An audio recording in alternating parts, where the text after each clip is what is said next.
ask questions to understand, not to attack, and listen with the ability to accept, but not to judge, not to be prejudicial. That's the only way we can ensure some harmony towards living in a little bit of a kinder world. Hello everyone and welcome to a whole new episode of Engati CX. I'm your host Aish and today we have an expert on ethical AI with us on the show today. But before I introduce you to our amazing guest, allow me to introduce you to the magic of Engati.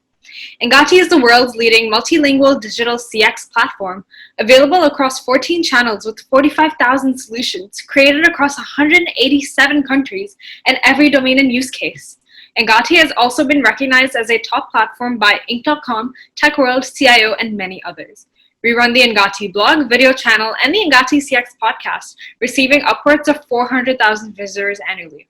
And now for our guest.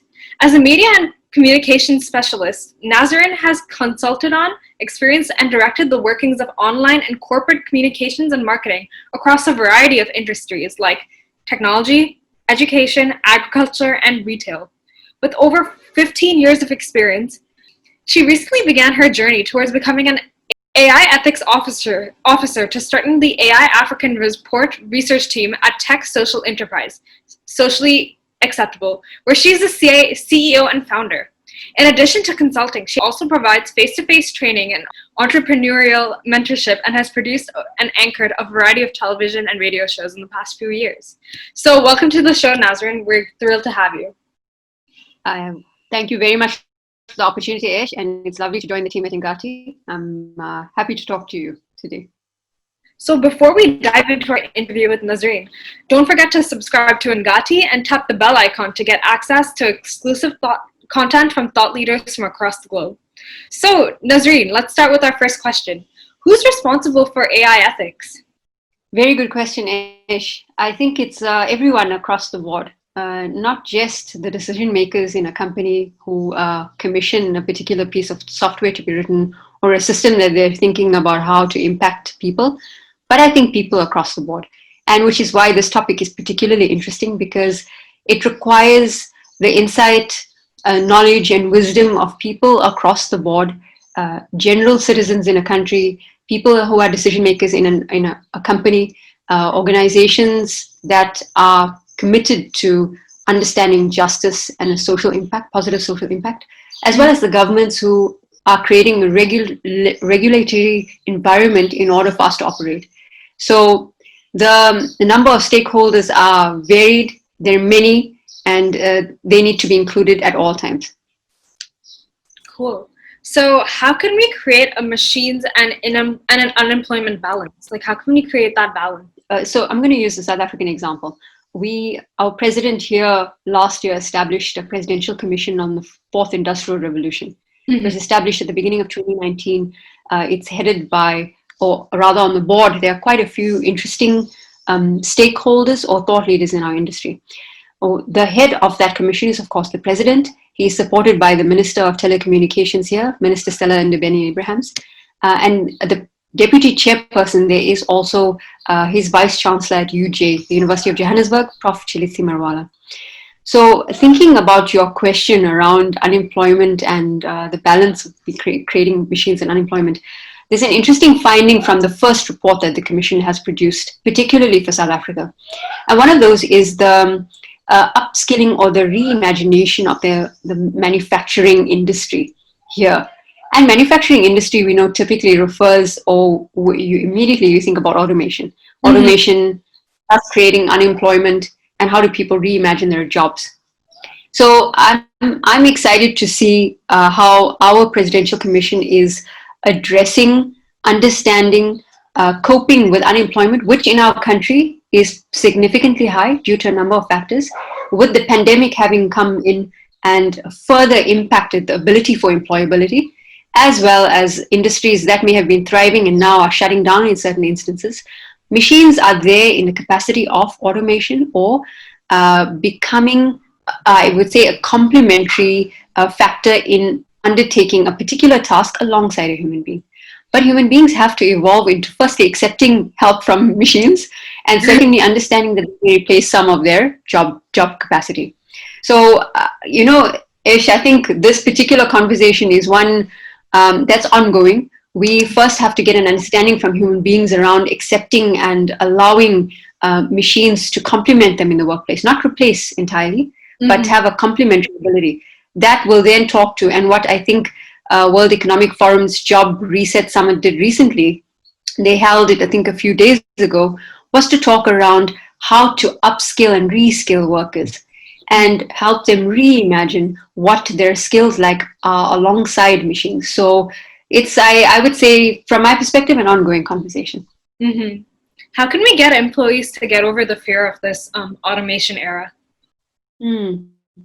Again, I think it's a lot of education with companies, the government in particular, but an ongoing global conversation. So generally, when we have the conversation around machines and employability and people, it's relegated to maybe academia and those who know or those who are decision makers. And that education process needs to start happening with people in general, right from parents who are making decisions about what kind of subjects their kids are going to learn in school, to whether they're happy to send them to university, because that's how we did it traditionally. We studied for 4 years, 5 years, 6 years to become an engineer, a doctor. But the landscape has changed very much. And while we were forced to use tools like Zoom to be able to work globally and remotely, we're now also thinking differently about how we engage and do things in the future.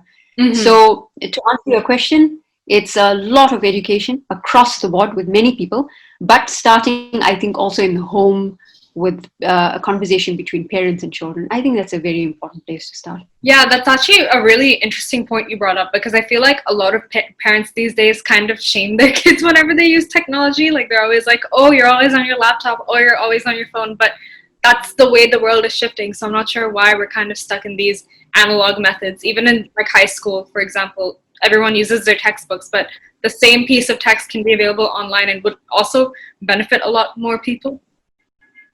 So, a good point that you make, a fair point. There's so much of research and conversation going on around the safety of children and technology, and rightly so. And the idea of parenting and technology. I have seen it with my own niece and nephew, where they are both 9 and 6. And my brother and sister-in-law allow them certain screen time and have allow them access to certain devices.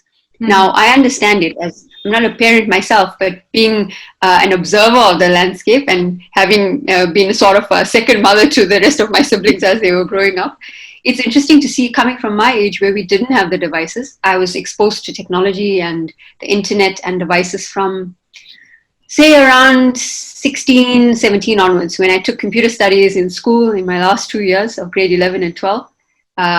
Did computer studies. We then discovered the internet at the age of 17, 16, 17, way back then. And it was only one web page that we visited, actually, in school, in the one computer lab, and that was it. I went to university. Obviously, we come from humble backgrounds. So I didn't have a cell phone. And at the time, the Nokia 3310 was the phone to have. It was amazing. So, a friend of mine, I'll never forget, Mariam Akabor, came to me in the midst of my first year. She walked up to me in the hall and handed me a Nokia 3310. And this was amazing for me. I said, why are you giving me your phone? She says, it's not my phone. I have an extra one and I wanted you to have it. Oh. So that was my journey of having my first mobile phone. And obviously then onwards, getting my first job and being able to buy my own devices. But looking at that, you can understand there's such a shift, obviously, of people firstly being tech savvy themselves, which most people are, of course, with social media networks, and then translating that safety onto children, but also understanding that children want to have a digital identity. How do you allow that safety, and how do you allow them to build a digital identity without compromising their future for professional prospects? Yeah, for sure. I guess in a way, the machines do have a direct impact on the way we on our behavior and our interactions. So like practicing that online safety is so important. So it goes back to that point of education that you had brought up. Absolutely. Education is always key. And I don't think it's ever going to be a case of us knowing or understanding everything. And why is that? And why is, I think, this so tied very intimately with AI ethics is because people all have different understandings daily of what ethics means to them, what is right and wrong, what is good or bad. And it's not necessarily the same for everyone. And unfortunately, that's how the world is. So education is key to continually breaking down those challenges, continually breaking down the misconceptions that we have. And misconceptions themselves are just simply a different way of understanding something sometimes. So shared understanding is always good. For sure. So, how do machines affect our behavior and our interactions? I think, and I'm speaking from the perspective of, I want to bring in these two pieces of work that have been done that have tried to articulate this particular subject in recent times and which people will be familiar with. One of them is The Social Dilemma that aired on Netflix. It's been the talk of the town since it's been released. It's been on the top 10 of most country viewings, listings for Netflix, as well as Coded Bias by Shalini Kansia, who featured MIT researcher Joy Balwami. So I hope I'm saying her surname correctly. I actually want to Google it now and say it correctly. Names are very important when you speak. So in light of those, you asked me, how do machines affect what we do? The question should be that machines are a form that's given so that we can interact with something. And behind that machine is a particular learning model or a methodology that's applied. So it's more a case of how is a model affecting what we do. And it's purely the models that are then manifested, their actions or outputs are manifested in a form. And the forms are then robots, which is why I think there's a special connection that people have with especially robots that look like the android forms that have a face or hands, and they interact with you in a certain way, and they inspire feelings of playfulness or joy, or a very special childlike connection between the robot and the human. Other than when you walk into an industrial manufacturing place and you see a robotic arm, I'm not sure how much of affection you can give the robotic arm, but for all intents and purposes, robots like I think Now and Pepper from SoftBank Robotics have that element where they have very affectionate interaction between a human and a robot.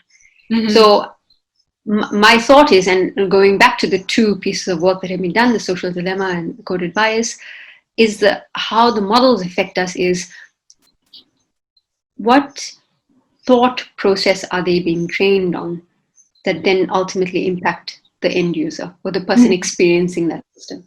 And it's a simple thing like, I really like in the Coded Bias the way this particular thought process was explained about the postal code and how your postal code can be an indicator of whether you supposedly are a good or a bad person or a criminal or have a certain earning ratio, and whether you are able to function as a member of society, which is interesting to know because who would have thought that a postal code could convey so much of information and directly then translate that bias unconsciously, purposefully, I don't know, through a certain model that's applied to a system that's being used across the board for service delivery. So, and I'll give you an example, Ish. I live in Phoenix, in Durban, South Africa. Phoenix was previously formed under the Group Areas Act during the Apartheid era in South Africa. That means that my parents, my ancestors, and other people of color who came here, my forefathers are from India. They were brought here on ships as slaves to work in the sugarcane fields in Natal. And so outside of India, South Africa has the largest Indian population. But for all intents and purposes, we are South African. I mean, our culture is there. We are Indian. We eat Indian food every day. We watch Bollywood movies. We speak Hindi and Urdu, Gujarati, all the different Tamil, Telugu, all the different languages that are part of who we are. That's our first, in my home, our mother tongue is Urdu. So it's an interesting conversation or a thought of how everything happens. But for most part, we are South Africans. And when that happened, people of color were moved into areas that the government thought they should be put into because they wanted to congregate all the different colors together, all the different races together. Indians typically lived then in Phoenix and Chatsworth, which were known as townships. Now, in a normal conversation, when I say to people here who live in more affluent areas, I live in Phoenix, there's an immediate shadow that falls on their face, and I've seen it many times. A shadow falling across their face, thinking I'm less than they are. Because I come from Phoenix, and my postal code here, just for the purpose of the conversation, is 4068. So that small example that I can give you is one of millions and trillions of data points that can be used to inform a model that will then negatively or positively impact a user. I hope that in some way that answers the question in a sort of sufficient manner. It completely makes sense. It's kind of like you're sort of programming an inherent bias that you yourself have on, and it's being reflected onto the machine, is what I'm understanding. Yes, and that's a very excellent way of articulating it, because that's what a lot of the studies in AI ethics now, particularly in the UK and Europe, are looking at the inherent bias available from the colonizer's side, from the colonized side, to understanding what we know about one another. Because people who were previously colonized may still have a master-like mentality to people who colonize them. It may be that a brown or a black person will still have a sense of a very unconscious subservience towards the white person. And it comes through that deep-rooted history of being colonized and having an understanding like, I somehow owe this person, or I somehow need to elevate them because they are better than me, which is not true. But it's there because it's being deep-rooted for so many centuries, So how do we remove this bias completely? How do we eliminate it? Do you think we could eliminate it? Do you think we could ever do that? I don't think so, because to this day, if you look at the US as an example, the Black Lives Matter movement is testimony to that. The movements across the world around the protection of refugees is testament to that. Rohingya Muslims who don't have, they're stateless, they're landless, they don't have any voice. They float between Myanmar and Bangladesh. They're not wanted by anyone. Yet there's a strip of land that they should be their home. There's a piece of land that should be their home. But each country is fighting because they can't see them as human beings. They see them as not having the presence or the citizenship of Myanmar, or not having the citizenship of Bangladesh. And so many of them have died in very treacherous conditions trying to cross over to safer waters. There's countries that surround them that also don't want them or maybe helping them. But the same token, there are people who are trying to help refugees across the world. And you know the story. This is a symbol of many other wars that are going on, civilian crises that are going on across the world. So, we talk about AI ethics, and it's so easy to talk about it in terms of an academic viewpoint or a regulatory viewpoint from the government side. I can sit in my home office and I can talk about that. It's very nice to do so and talk about it from the point of view of educated people. Yeah. But the fact that we have these crises going on in the world is a direct result of those inherent biases that we have, and the ability for political agendas to continually push those biases. So the question you asked is a very valid one. Can we get rid of those biases? I don't think so. It's going to take combined effort like the pandemic did with the lockdown. Everybody went on lockdown around the world, and it stopped economic activity for a while. Yes, there are many conspiracy theories around the lockdowns being a combined effort by a few rich families around the world, a few governments around the world who want total autonomous power. And, well, that's a conversation for another day. But I think that if we are to ever have some semblance of hope for people to face a sort of social justice that is due to them, because we all, as human beings, have the right to dignity, to exist and to live. We have a purpose as human beings. Then it will take a combined effort of every single human being to do so, to listen without prejudice, to listen without judgment, and to allow you to exist and to live as a human being. That's what I think could be a perspective. I think the problem with academic studies is that it kind of views this topic as either black or white, but in reality, that's not the reality we live in. We live more in like a gray area, so it is very complicated and it's very hard to tackle something like that. You make a very good point, Ish. It's difficult to tackle so because again we come back to the thought that people are of varying views and varying ideas, which is why I remember a recent what was it? It was sort of like a roundtable discussion held by the Montreal Institute of AI Ethics. They're led by, I think it's Abhishek. He must forgive me because his surname just goes out of my mind right now. But Abhishek is doing some amazing work there, and they're Canada-based. So they talked about, should there be guidelines around a framework for AI ethics, research that's produced? Should there be guidelines about what type of research is allowed or accepted as being good enough or fruitful enough to be able to impact policy? And those sessions were very interesting for me because typically we leave it to the academics and that particular field and their protocols that they have in place to give credence to what is being done or what is being researched. But in order for us to have a far more diverse viewpoint or diverse perspectives, you have to have multiple voices. And those voices need to come from different places not of cultural and historical wisdom, because those are also make the world go round, and cultures in and of themselves around the world, ethnic cultures, have a wisdom that need to be applied to what we understand about AI ethics. I know that there's a committee on the IEEE who are very interested in understanding cultural wisdom, as well as organized religion, but I'm going to talk about the main religions in the world, but also religion having a wisdom that it can bring to the fore in terms of shared moral code. So that's in and of itself, I think, what we can talk about. Okay. Cool. Moving on to our next question. How do we define the humane treatment of AI? How do we define the humane treatment of AI?